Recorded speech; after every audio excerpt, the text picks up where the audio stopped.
How to block someone on Instagram.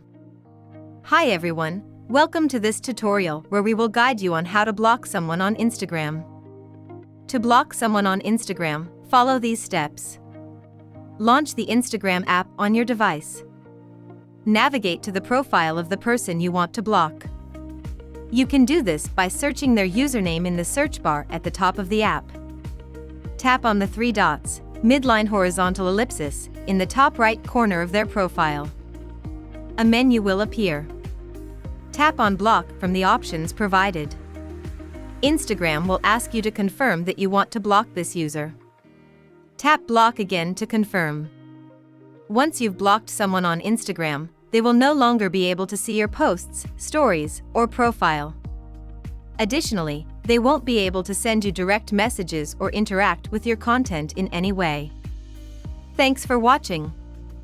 If you enjoyed this video, please give it a thumbs up, subscribe for more content, and hit the bell icon to get notified whenever I upload.